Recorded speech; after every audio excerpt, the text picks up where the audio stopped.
நண்பர்களே, இறைவன் ஒருவரை படைக்கும் போது மிக நிதானமாக படைக்கிறான் என்று சொல்வார்கள். ஆனால் சில சமயங்களில் அவனது எழுதுகோல் சறுக்கி விடுகிறது, அல்லது வேண்டுமென்றே ஒரு தழும்பை விட்டு செல்கிறான்.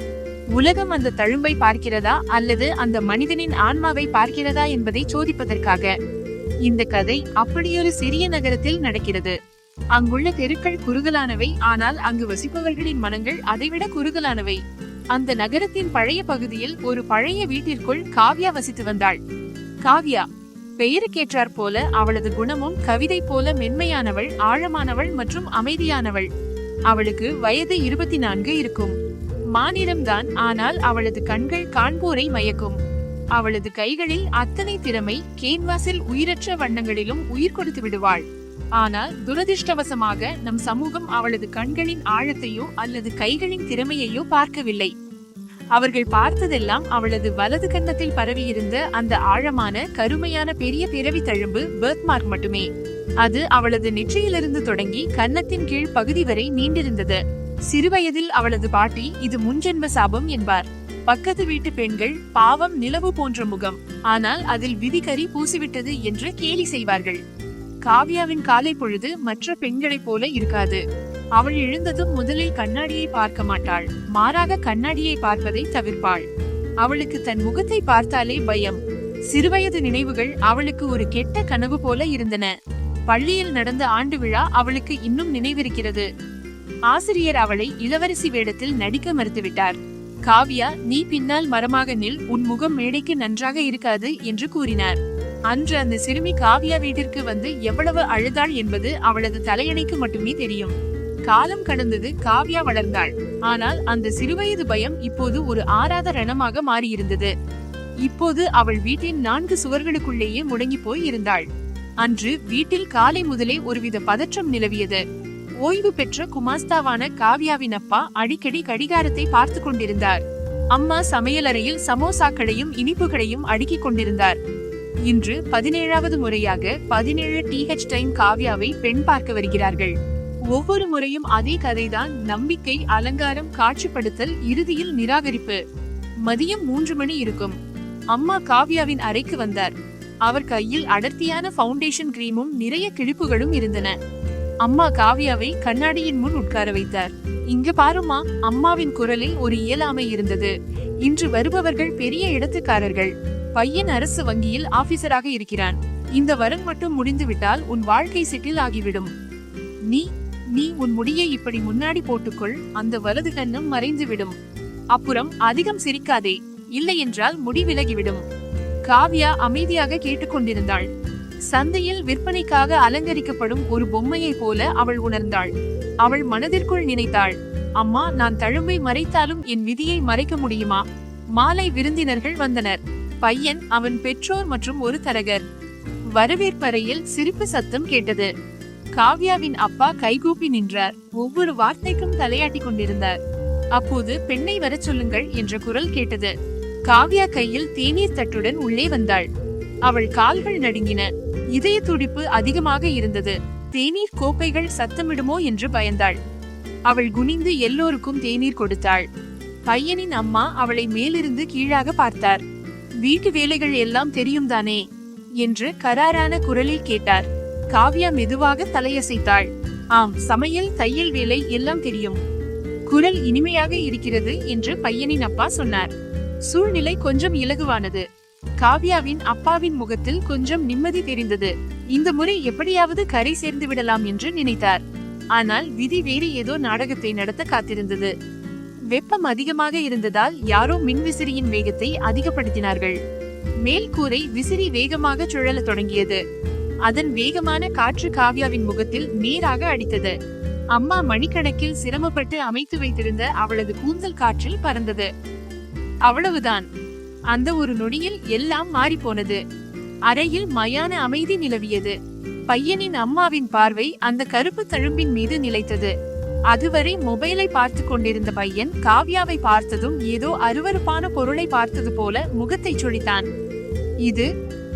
இது என்ன என்று பையனின் அம்மா விரலை நீட்டி கேட்டார். காவ்யாவின் அம்மா பதறினார்.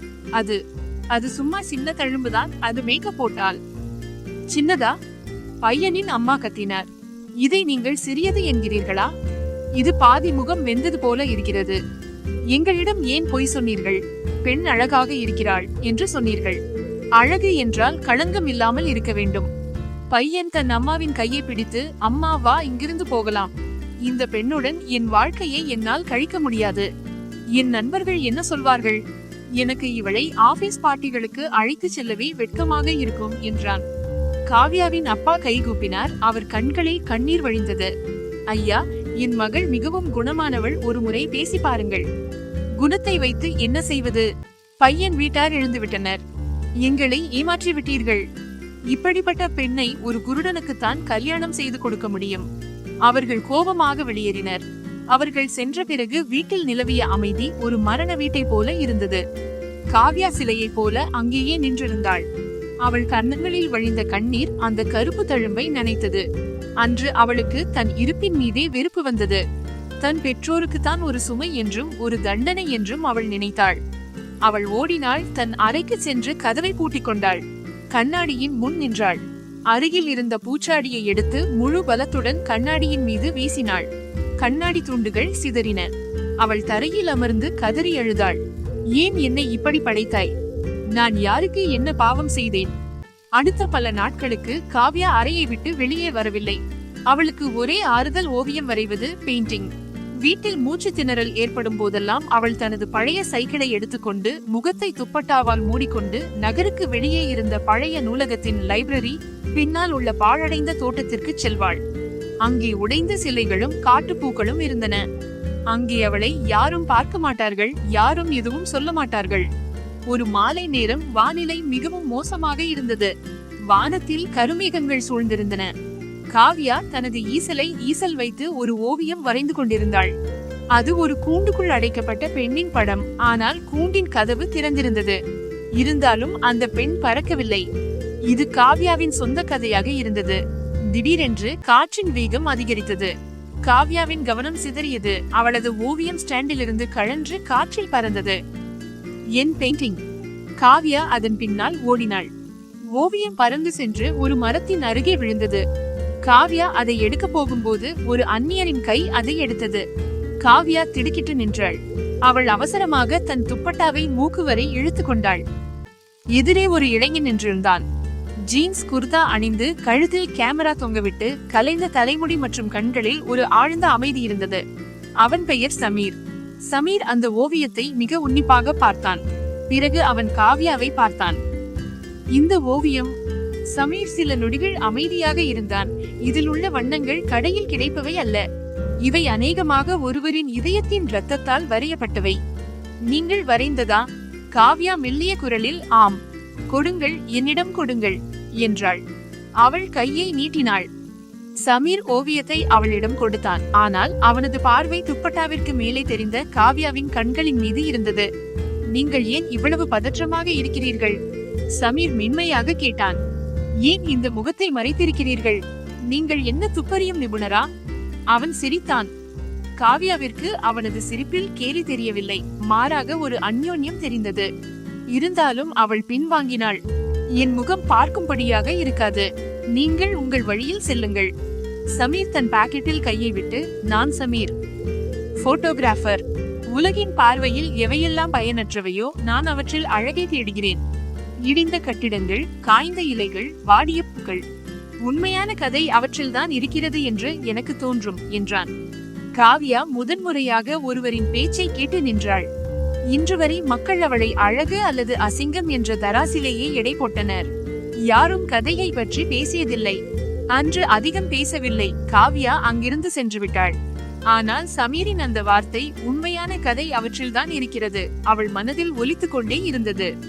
இதற்கு பிறகு எதேச்சையாகவோ அல்லது விதியின் பயனாகவோ அவர்களின் சந்திப்புகள் அதிகரித்தன. சமீர் அடிக்கடி அந்த நூலக தோட்டத்திற்கு வருவான். ஆரம்பத்தில் காவ்யா அவனை தவிர்த்தாள். ஆனால் சமீரின் பேச்சுக்கள் மிகவும் வித்தியாசமாக இருந்ததால் அவள் ஈர்க்கப்பட்டாள். ஒரு நாள் இருவரும் பழைய பெஞ்சில் அமர்ந்திருந்தனர். சமீர் 2 மண் குவளைகளில் தேநீர் வாங்கி வந்திருந்தான். காவ்யா சமீர் தேநீரை உறிஞ்சிக் கொண்டே கேட்டான். நீ உலகத்தை கண்டு ஏன் இவ்வளவு பயப்படுகிறாய்?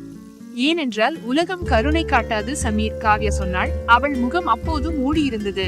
மக்கள் வெறும் அட்டைப்படத்தை கவர் மட்டும்தான் பார்க்கிறார்கள், புத்தகத்தை யாரும் படிப்பதில்லை. சமீர் தன் கேமராவை கீழே வைத்துவிட்டு தீவிரமாக சொன்னான், அப்படியானால் அவர்களை படிக்கவை. உன் ஓவியத்தால், உன் குரலால். நீ ஏன் ஒளிந்து கொள்கிறாய்? பேசிக்கொண்டிருக்கும் போதே மழை பெய்ய தொடங்கியது. அவர்கள் இருவரும் ஒரு பெரிய மரத்தின் அடியில் ஒதுங்கினார்கள். சமீர் காவ்யாவை பார்த்து மிக மெதுவாக சொன்னான், காவ்யா, இன்று இந்த மழையில் ஒரு உண்மையை எதிர்கொள்வாயா? இந்த துப்பட்டாவை விலக்கு.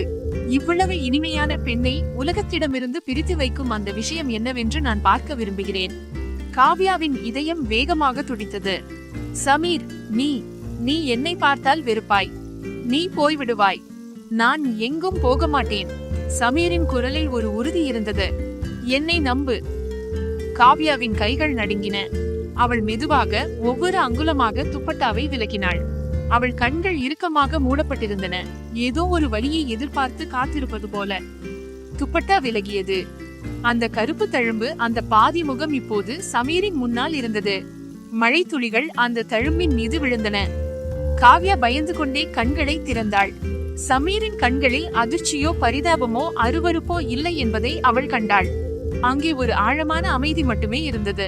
சமீர் தன் கையை நீட்டி காற்றிலேயே அவளது கன்னத்திற்கு அருகில் நிறுத்தினான், அந்த தழும்பை உணர்வது போல. பைத்தியக்காரி, சமீர் சிரித்தான். அவன் கண்களில் ஈரம் இருந்தது. இதையா மறைத்து வைத்திருந்தாய்? உனக்கு தெரியுமா, ஜப்பானிய கலையில் கின்சுகி ஒரு விலைமதிப்பற்ற பாத்திரம் உடைந்துவிட்டால் அதை தங்கத்தால் கோல்டு ஓட்டுவார்கள். அது இன்னும் மதிப்பு மிக்கதாக தெரிய வேண்டும் என்பதற்காக. உன்னுடைய இந்த தழும்பு, அது அந்த தங்கம். நீ எவ்வளவு வித்தியாசமானவள், எவ்வளவு அரிதானவள் என்பதை இது காட்டுகிறது. அந்த நொடியில் காவ்யாவுக்குள் பல வருடங்களாக உறைந்திருந்த அந்த பனிமலை உருகியது. அவள் அழுதுவிட்டாள். சமீர் அவளை அமைதியாக அழவிட்டான். மழை பெய்து கொண்டே இருந்தது. இரண்டு நனைந்த இதயங்கள் ஒன்றாயின. காவ்யாவின் வாழ்க்கையில் வசந்தம் வந்தது. இப்போது அவள் சிரிக்க ஆரம்பித்தாள். அவள் வீட்டில் துப்பட்டாவால் முகத்தை மூடுவதை நிறுத்தினாள். தங்கள் சோகமான மகள் திடீரென்று எப்படி பாடுகிறாள் என்று பெற்றோரும் ஆச்சரியப்பட்டனர். காவ்யாவும் சமீரும் மணிக்கணக்கில் போனில் பேசுவார்கள், எதிர்கால கனவுகளை நெய்வார்கள். சமீர் அவளுக்காக ஒரு ஆர்ட் கேலரி திறப்பதாக சொல்வான். காவ்யா அவனுக்காக உலகின் மிகச் சுவையான உணவை சமைப்பதாக சொல்வாள். ஆனால் ஒவ்வொரு நல்ல கதையிலும் ஒரு வில்லன் கண்டிப்பாக இருப்பார். இங்கே வில்லன் எந்த ரவுடியும் இல்லை, காவ்யாவின் பக்கத்து வீட்டுக்காரரான விமலா அத்தை தான். விமலா அத்தை மற்றவர் வீட்டு மகிழ்ச்சியை பொறுத்து கொள்ள முடியாத ரகம். காவ்யா ஒரு பையனை சந்திக்கிறாள் என்று தெரிந்ததும் அவர் வேவு பார்க்க தொடங்கினார். ஒரு மதியம் காவ்யா வீட்டில் தனியாக இருந்தபோது விமலா அத்தை உள்ளே வந்தார். என்ன காவ்யா மகளே, என்ன விசேஷம் என்று நயவஞ்சக சிரிப்புடன் கேட்டார். காவ்யா மகிழ்ச்சியில் இருந்ததால் அப்பாவித்தனமாக சொல்லிவிட்டாள், அத்தை, எனக்கு ஒரு நண்பர் கிடைத்துள்ளார் சமீர். அவர் மிகவும் நல்லவர். விமலா அத்தை நெற்றியை சுருக்கினார். சமீரா? அந்த போட்டோகிராபரா? அட கடவுளே! அவர் தன் கன்னத்தில் கை வைத்தார். மகளே, நீ ரொம்ப வெகுளி. உனக்கு உலக விபரம் தெரியாது. அந்த பையனை பற்றி நான் கேள்விப்பட்டிருக்கிறேன். அவன் ஒன்றும் யோக்கியன் இல்லை. அவன் கலை என்ற பெயரில் பெண்களை ஏமாற்றுகிறான். காவ்யாவின் முகம் விளறியது. இல்லை அத்தை, அவர் அப்படிப்பட்டவர் இல்லை. அடிப்போடி, உனக்கு என்ன தெரியும்? அத்தை இன்னும் கொஞ்சம் உப்பை கூட்டினார். என் மைத்துனரின் மகன் அதே துறையில் இருக்கிறான். சமீர் தனது அடுத்த கண்காட்சியில் விசித்திரமான மற்றும் அசிங்கமான வியர்ட் அண்ட் அக்லி முகங்களை காட்சிப்படுத்த போவதாக அவன் சொன்னான். மக்கள் எவ்வளவு அசிங்கமாக இருக்க முடியும் என்பதை அவன் உலகுக்கு காட்ட விரும்புகிறானாம். அவன் உன்னை நேசிக்கவில்லை பைத்தியமே, உன்னை பயன்படுத்துகிறான். உன்னுடைய இந்த தழும்புள்ள முகத்தை படம் எடுத்து அவன் லட்சக்கணக்கில் சம்பாதிப்பான். பிறகு உன்னை குப்பை போல தூக்கி எறிந்து விடுவான். கொஞ்சம் யோசி, எத்தனையோ அழகிகள் சுற்றும் அந்த பணக்கார பையன் உன்னை போன்ற தழும்புள்ள பெண்ணை ஏன் காதலிக்க போகிறான்? சந்தேகத்தின் விதை மிகச் சிறியது, ஆனால் அது மரமாக வளரும்போது எல்லா உறவுகளையும் நசுக்கிவிடும். காவ்யாவின் மனதில் அத்தையின் வார்த்தைகள் சுழலத் தொடங்கின. பழைய நிராகரிப்புகள், பையன் வீட்டாரின் கேலிகள் எல்லாம் நினைவுக்கு வந்தன. அத்தை சொல்வது உண்மைதான். நான் கேலி செய்யப்பட வேண்டியவள்தான். சமீரும் அதையே செய்கிறான் என்று அவள் நினைத்தாள். அன்று மாலை சமீர் போன் செய்தபோது காவ்யா எடுக்கவில்லை. அவள் சமீரின் நம்பரை பிளாக் செய்தாள். சமீர் கவலையடைந்தான். அடுத்த நாள் அவள் வீட்டிற்கு வந்தான். காவ்யா ஜன்னல் வழியாக பார்த்தாள். சமீர் கீழே நின்று அவள் வீட்டை பார்த்து கொண்டிருந்தான். காவ்யாவின் அம்மா, மகள், சமீர் வந்திருக்கிறான், போய் பார் என்றார். காவ்யா கத்தினாள், வேண்டாம் அம்மா, அவனை போகச் சொல். நான் இனியும் வேடிக்கை பொருளாக விரும்பவில்லை. அவர்கள் எல்லோரும் பொய்யர்கள். சமீர் மணிக்கணக்கில் நின்றான். மழை பெய்யத் தொடங்கியது. அவன் நனைந்து கொண்டே இருந்தான். ஆனால் காவ்யா தன் மனதை கல்லாக்கிக் கொண்டாள். இன்னொரு ஏமாற்றத்திலிருந்து தன்னை தற்காத்துக் கொள்வதாக அவள் நினைத்தாள். கடைசியில் சமீர் தலைகுனிந்தபடி அங்கிருந்து சென்றான். 1 மாதம் கடந்தது. காவ்யாவின் நிலைமை மீண்டும் பழையபடியே ஆனது. அவள் சாப்பிடுவதை நிறுத்திவிட்டாள். அழுது அழுது கண்கள் வீங்கி போயிருந்தன. ஒரு நாள் காலை கதவுக்கு அடியில் ஒரு கடித உரை என்வலோப் வந்தது. காவ்யா அதை எடுத்தாள். அது ஒரு மிகப்பெரிய ஓவிய கண்காட்சிக்கான அழைப்பிதழ். நகரின் டவுன் ஹாலில் நடக்கிறது. அட்டையில் எழுதியிருந்தது அன்சீன் பியூட்டி, பார்க்காத அழகு. அதனுடன் சமீரின் கையெழுத்தில் ஒரு குறிப்பு இருந்தது. காவ்யா, நீ ஏன் என்னிடம் பேசுவதை நிறுத்தினாய் என்று எனக்கு தெரியவில்லை. ஒருவேளை நான் ஏதாவது தவறு செய்திருக்கலாம். ஆனால் நான் எதை செய்தாலும் உண்மையான மனதுடன் செய்தேன். இன்று மாலை என் வாழ்க்கையின் மிக முக்கியமான நாள். நீ எப்போதாவது ஒரு கணமாவது என்னை நண்பனாக நினைத்திருந்தால் இன்று வந்துவிடு. என் கேள்விகளுக்கு பதில் சொல்ல வேண்டாம். உன் சுயமரியாதைக்கான பதிலை பெற்றுக்கொள்ளவா? மைனஸ் உன்னுடைய சமீர். காவ்யா அந்த அட்டையை தூக்கி எறிந்தாள். ஆனால் மாலை ஆக ஆக அவளது அமைதியின்மை அதிகரித்தது. சமீர் ஏமாற்றுக்காரனாக இருக்க முடியாது என்று அவள் இதயம் சொன்னது. ஆனால் உலகம் மிகவும் மோசமானது என்று மூளை சொன்னது. கடைசியாக அம்மாவின் வற்புறுத்தலால் அவள் முடிவு செய்தாள். நான் போவேன். அவன் என்னை எப்படி கேலி செய்திருக்கிறான் என்று பார்க்கிறேன். அப்போதுதான் என் மனதிலிருந்து அவன் நினைவை என்றென்றும் அழிக்க முடியும். காவ்யா மிகவும் அடர்த்தியான முகத்திரையை வேல் அணிந்து முகத்தை முழுமையாக மூடிக்கொண்டு டவுன் ஹாலுக்கு சென்றாள். அங்கே காலடி வைக்க கூட இடமில்லை. நகரின் பெரிய கலை விமர்சகர்கள், பணக்காரர்கள் மற்றும் ஊடகவியலாளர்கள் அங்கே இருந்தனர். காவ்யா ஒரு ஓரத்தில் இருட்டில் நின்றாள். ஒவ்வொரு சிரிப்பிலும் தன்னைத்தான் கேலி செய்கிறார்கள் என்று அவளுக்கு தோன்றியது. திடீரென விளக்குகள் அணைக்கப்பட்டு மேடை ஒளிர்ந்தது. சமீர் மேடைக்கு வந்தான். அவன் இன்று மிகவும் சோகமாக தெரிந்தான். அவன் மைக்கை பிடித்தான். பெரியோர்களே, தாய்மார்களே, சமீரின் குரல் ஒலித்தது. இன்று வரை நான் ஆயிரக்கணக்கான படங்களை எடுத்திருக்கிறேன். மலைகள், நதிகள், மாடல்கள் என எல்லாவற்றையும் படம் பிடித்தேன். ஆனால் அழகின் உண்மையான அர்த்தம் எனக்கு சில மாதங்களுக்கு முன்புதான் கிடைத்தது. காவ்யாவின் மூச்சு நின்றுவிட்டது. இப்போது திரையில் தன் விகாரமான புகைப்படம் வரும் என்று நினைத்தாள். சமீர் பேசத் தொடங்கினான். நாம் அனைவரும் நம் குறைகளை மறைக்கிறோம். நாம் மேக்கப் போடுகிறோம், ஃபில்டர்ஸ் பயன்படுத்துகிறோம். ஆனால் குறைகளை நம்மை மனிதர்கள் ஆக்குகின்றன என்று எனக்கு கற்றுக் கொடுத்த ஒரு நபர் இருக்கிறார். நிலவில் கூட கனி இருக்கிறது, ஆனாலும் அது உலகிற்கு ஒளி கொடுக்கிறது என்பதை அவர் எனக்கு உணர்த்தினார். சமீர் திரும்பி பின்னால் கை காட்டினான். என் உத்வேகத்தை சந்தியுங்கள் என்றான். மிகப்பெரிய திரையிலிருந்து அந்த வெல்வெட் துணி விலகியது. அந்த திரையின் மீது பிரகாசமான ஒளி விழுந்தது. காவ்யா பயத்தில் தன் கண்களை இறுக்கமாக மூடிக்கொண்டாள். அரங்கில் கைதட்டல் ஒலி இடி போல முழங்கியது. 1 நொடி, 2 நொடிகள். கைதட்டல் நிற்கவே இல்லை. காவ்யா மெதுவாக கண்களை திறந்தாள். எதிரே கண்ட காட்சியை பார்த்து அவள் காலடியில் பூமி நழுவியது போல உணர்ந்தாள். அங்கே அவளுடைய தழும்புள்ள அல்லது அழுது கொண்டிருக்கும் புகைப்படம் இல்லை. அங்கே ஒரு மிகப்பெரிய ஆளுயர ஓவியம் இருந்தது. இது கேமராவில் எடுத்த போட்டோ அல்ல, சமீர் தன் கைப்பட வரைந்த ஓவியம். அந்த ஓவியத்தில் காவ்யா இருந்தாள், எந்த முகத்திரையும் இல்லாமல். அவளது அந்த கருப்பு தழும்பு அங்கே இருந்தது. ஆனால் சமீர் அந்த தழும்பை ஒரு கேலக்சி போல, அதாவது பிரபஞ்சத்தில் உள்ள நட்சத்திர கூட்டங்களைப் போல வண்ணமயமானதாக மாற்றியிருந்தான். ஓவியத்தில் காவ்யா சிரித்துக் கொண்டிருந்தாள். அவள் கண்களில் காவ்யாவை இதுவரை உணராத ஒரு தன்னம்பிக்கை தெரிந்தது. அதற்கு கீழே தலைப்பு எழுதப்பட்டிருந்தது, தி பீஸ் ஆஃப் மூன், நிலவின் துண்டு. அது மட்டுமல்ல, அதற்கு அருகில் இருந்த சுவர் முழுவதும் காவ்யா வரைந்த ஓவியங்களால் நிரம்பி இருந்தது. சமீர் தன்னுடைய புகைப்பட கண்காட்சியை நடத்தவில்லை, காவ்யாவின் ஓவிய கண்காட்சியை, ஆர்ட் எக்ஸிபிஷன் அமைத்திருந்தான். அவன் காவ்யாவை ஒரு மாடலாக அல்ல, ஒரு கலைஞராக உலகிற்கு அறிமுகப்படுத்தினான். சமீர் மைக்கில் சொன்னான், இந்த ஓவியங்களை வரைந்தது எதற்கும் லாயக்கில்லை என்று உலகத்தால் ஒதுக்கப்பட்ட அந்த பெண். ஆனால் என்னை பொறுத்தவரை இவள்தான் உலகின் மிக அழகான ஓவியர். காவ்யா தேம்பி அழத் தொடங்கினாள். அவளால் தன்னை கட்டுப்படுத்த முடியவில்லை. அவள் கூட்டத்தை விலக்கிக் கொண்டு மேடையை நோக்கி ஓடினாள். மக்கள் அவளுக்கு வழிவிட்டனர். இப்போது முகத்தை மறைக்க வேண்டும் என்ற நினைவு அவளுக்கு இல்லை. அவளது முகத்திரை எப்போதோ கீழே விழுந்துவிட்டது. சமீர் அவள் வருவதை பார்த்தான். அவன் மேடையிலிருந்து கீழே குதித்தான். காவ்யா அவன் முன்னால் நின்றாள், கண்ணீரில் நனைந்திருந்தாள். சமீர், அவள் தொண்டையிலிருந்து வார்த்தைகள் வரவில்லை. நீ நீ என்னுடைய ஓவியங்களை. சமீர் அனைவர் முன்னிலையிலும் எந்த தயக்கமும் இல்லாமல் தன் மண்டியிட்டு அமர்ந்து காவ்யாவின் கையை தன் கையில் பிடித்துக் கொண்டான். அரங்கம் முழுவதும் அமைதியானது. காவ்யா, சமீர் சொன்னான், விமலா அத்தை என்ன சொன்னார் என்று எனக்கு தெரியும். ஆனால் நான் உனக்கு விளக்கம் கொடுக்க விரும்பவில்லை. அதற்கான ஆதாரத்தை கொடுக்க விரும்பினேன். என்னை பொறுத்தவரை உன்னுடைய இந்த தழும்பு ஒரு கரை அல்ல. என் கண்கள் இளைப்பார விரும்பும் இடம் அதுதான். நான் உன் ஓவியங்களுக்கு ரசிகன் இல்லை, உனக்கு ரசிகன். இந்த சாதாரண போட்டோகிராபரின் வாழ்க்கையில் நீ வண்ணங்களை தீட்டுவாயா? என்னை திருமணம் செய்து கொள்வாயா? அங்கே நின்ற ஊடகவியலாளர்கள், பணக்காரர்கள், விமர்சகர்கள் எல்லோரும் மூச்சடைத்து பார்த்து கொண்டிருந்தார்கள். காவ்யா அழுது கொண்டே, சிரித்துக்கொண்டே, தேம்பிக் கொண்டே ஆம் என்று தலையசைத்தாள்.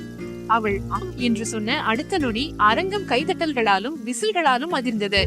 அங்கே யாருக்கும் காவ்யாவின் தழும்பு தெரியவில்லை. தன் இளவரசனை சந்தித்த ஒரு இளவரசி மட்டுமே தெரிந்தாள். கதை இத்துடன் முடிவடையவில்லை. திருமண நாள் வந்தது. காவ்யா சிவப்பு நிற திருமண உடையில் அமர்ந்திருந்தாள். அவளை எப்போதும் கேலி செய்த உறவினர்கள் இன்று அவளை புகழ்ந்து கொண்டிருந்தனர். மேக்கப் போடும் பெண் காவ்யாவின் முகத்தில் கன்சீலர் மைனஸ் தழும்பை மறைக்கும் கிரீம் போட முயன்ற போது காவ்யா அவள் கையை பிடித்து தடுத்தாள். காவ்யா கண்ணாடியில் தன் கண்களை பார்த்தாள். இன்று அங்கே பயம் இல்லை. அவள் சொன்னாள், பரவாயில்லை, அது இருக்கட்டும். என் கணவருக்கு இந்த தழும்பு பிடிக்கும். இப்போது எனக்கும் கூட. இதுதான் என் அடையாளம். இதை மறைத்து நான் இன்னொரு காவ்யாவாக மாற விரும்பவில்லை. அவள் அதே தழும்புடன் பெருமையாக தலை நிமிர்ந்து திருமண மேடைக்கு சென்றாள். சமீர் அவளை பார்த்தபோது அந்த முதல் மழைக்கால சந்திப்பில் இருந்த அதே மரியாதை அவன் கண்களில் இருந்தது. சமீர் அவள் நெற்றியில் குங்குமம் வைத்தபோது அந்த கருப்பு தழும்பிற்கு மேலே ஒரு சிவந்த சூரியன் உதித்தது போல இருந்தது. அது அவளது வாழ்க்கையின் எல்லா இருளையும் அழித்துவிட்டது. நண்பர்களே, இதுதான் காவ்யா மற்றும் சமீரின் கதை. இந்த கதை நமக்கு கற்றுக் கொடுப்பது என்னவென்றால், நம் எல்லோரிடமும் ஏதோ ஒரு குறை இருக்கிறது. சிலர் உருவத்தால், சிலர் அறிவால், சிலர் சூழ்நிலையால் பின்தங்கி இருக்கலாம். ஆனால் நினைவில் கொள்ளுங்கள், இறைவன் ஒருபோதும் குப்பையை படைப்பதில்லை. கண்ணாடியில் உங்களை பார்த்து நீங்களே உங்களை நேசிக்கவில்லை என்றால் உலகம் எப்படி உங்களை நேசிக்கும்?